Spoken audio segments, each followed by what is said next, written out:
8 a.m. in the morning. At this time, kung magpapatuloy sa forecast track, ay po Eastern Visayas area. At yung 48 hours, yung kulay blue, ma-extend pa siya kung bigla siyang mabagal. O eto na talaga yung well, possible po yun, ma'am. Kaya nga po, napanatili ni Ruby yung lakas niya simula po kaninang madaling araw.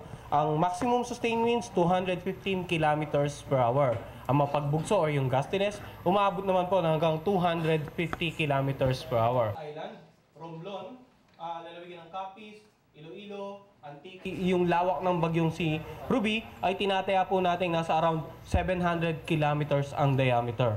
Position ni Ruby na anticipate natin. Makikita natin dito na bukas ng umaga. So at the moment, i-anticipate na lang natin na bahagyang lalakas bago mag-landfall or ma-maintain ang lakas ng bagyo bago mag-landfall and while passing the central part of the country. Visible satellite imagery. Yung gaya na banggit natin kanina, ito ang bagyo. Tuloy yung warning natin sa mga mangisda, maliit na sakyang pandagat na huwag nang pumunang